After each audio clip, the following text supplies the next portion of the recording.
7 years ago this week, Americans were tested by the worst terrorist attack in our nation's history. The terrorists who attacked America on 9/11 underestimated our character. Evil may crush concrete and twist steel, but it can never break the spirit of the American people. In the midst of chaos and sorrow, Americans responded with their characteristic courage and grace. Millions of Americans were eager to do everything they could to help our nation recover. To tap into that spirit, I called on every American to spend at least 2 years or 4,000 hours in the course of a lifetime serving our nation through acts of compassion. To empower Americans looking to help their fellow citizens, we launched a new initiative called USA Freedom Corps. The goal was to connect Americans with private charities, ranging from local churches to Habitat for Humanity to Meals on Wheels to the Red Cross. Today, our volunteer.gov website offers 4 million volunteer opportunities. We've also helped Americans answer the call to service by creating the Citizen Corps. Citizen Corps ensures that communities across our nation have groups of volunteers ready to respond to future disasters. I'm proud of the nearly 1 million Citizen Corps volunteers nationwide. We have helped Americans answer the call to service by creating another new program called Volunteers for Prosperity. This initiative matches skilled American professionals with service opportunities in the developing world. These men and women save babies from malaria on the continent of Africa. They bring modern information technology to Afghanistan, and they live out one of America's strongest beliefs, that to whom much is given, much is required. Both the Citizen Corps and Volunteers for Prosperity have been very effective programs, and Congress needs to make these good programs permanent. My administration has also helped Americans answer the call to service by expanding AmeriCorps, a program started by President Clinton, and expanding President Kennedy's Peace Corps. Since 2002, my administration has provided the Peace Corps with its highest level of funding in history. And finally, through our faith-based and community initiative, we've empowered Americans who volunteer through their churches and congregations. In all these ways, my administration has tapped into the spirit of compassion that followed 9/11, and our country is better for it. I've witnessed the amazing phenomena of volunteer service throughout my travels. At nearly every stop, I make it a point to meet a local volunteer selected by the USA Freedom Corps. Through their example, they inspire countless others to join the culture of service. I'm optimistic about the future of our country because I know the true source of our nation's strength, the love, compassion, and decency of the American people.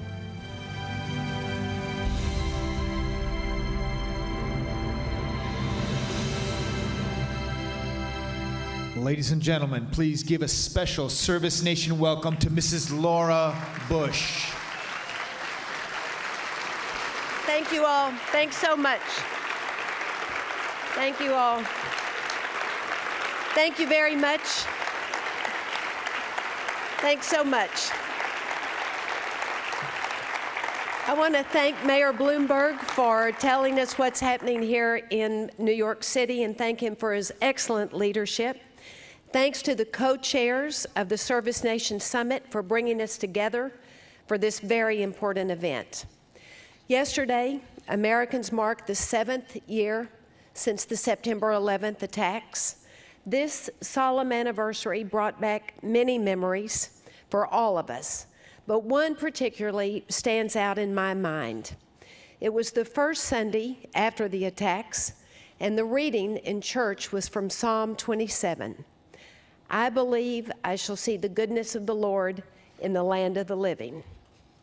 And I believe that's what we saw in the weeks and the months that followed this stunning tragedy.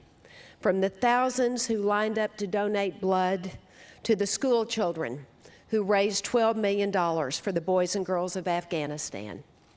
We see this same goodness here in the people who have gathered to serve others.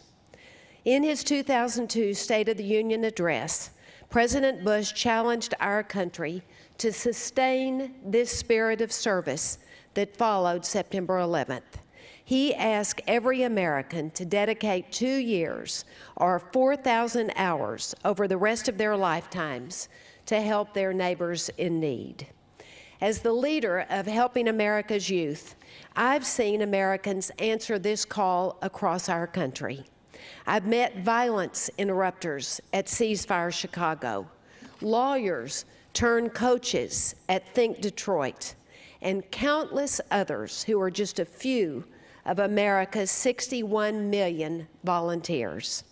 Americans can do more. Over the past 7 years, we've laid a strong foundation to increase these efforts. USA Freedom Corps was established to oversee federal volunteer initiatives and to help link Americans to new chances for service. Its website, volunteer.gov, provides a database of 4 million service opportunities, from repairing houses to staffing crisis hotlines.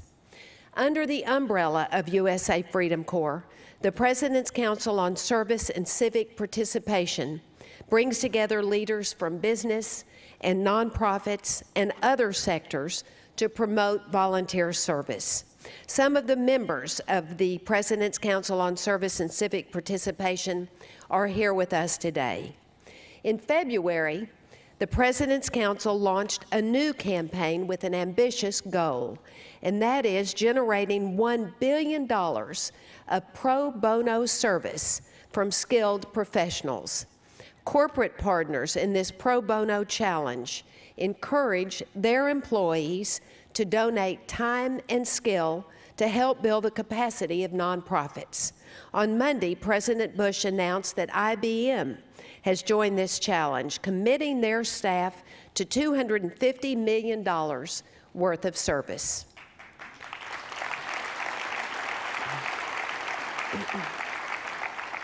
Americans today have more opportunities to volunteer through government-supported national service programs.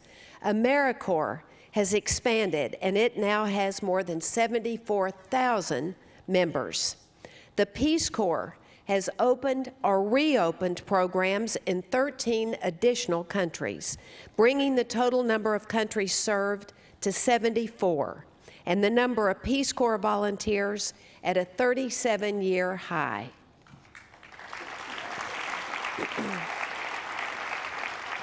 After September 11th, 2 national service programs were founded to respond to the needs of our times. This year, Volunteers for Prosperity mobilized more than 43,000 doctors, teachers, engineers, and other skilled Americans to share their expertise in the developing world.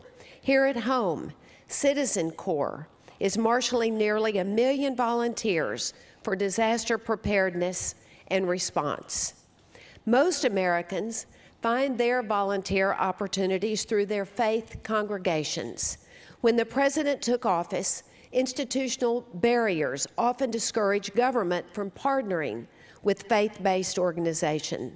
The President's Faith-Based and Community Initiative has worked with USA Freedom Corps to reduce these barriers in national service programs, and their efforts are making a difference in Americans' lives.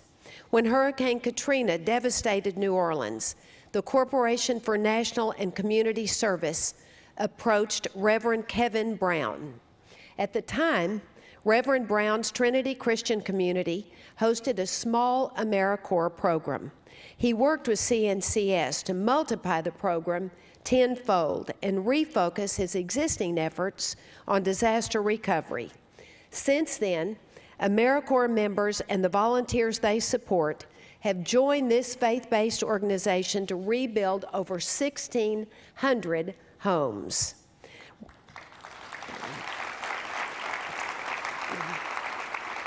Reverend Brown says, getting the grant to bring aboard these hard workers was a blessing for my community. We're victims of this storm, but with faith in humanity and faith in God, we're also victors. As we look to the future of the service nation, we can look to the optimism and the faith of people like Reverend Kevin Brown.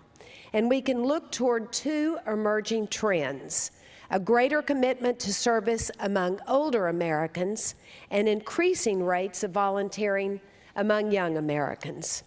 Baby boomers are expected to double the number of older American volunteers. National service programs like Senior Corps are assisting this generation's search for opportunities to volunteer after they retire. Della Stolesworth works with Senior Corps Retired and Senior Volunteer Program at Montgomery County's Volunteer Center in Maryland. She pioneered an effort that connects retired professionals to local nonprofits.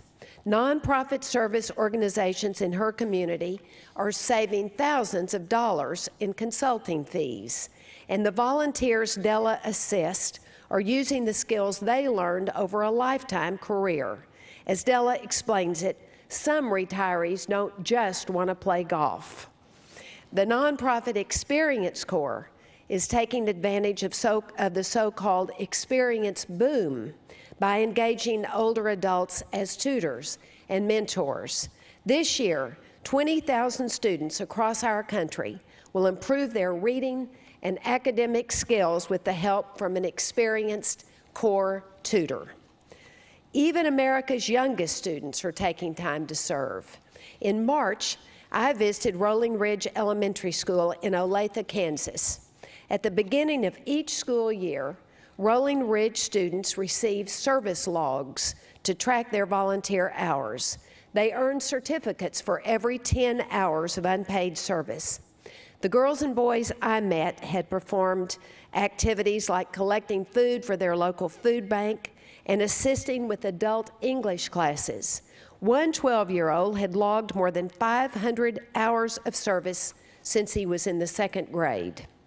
The national program Learn and Serve America is encouraging more schools to make service activities a part of the curricula.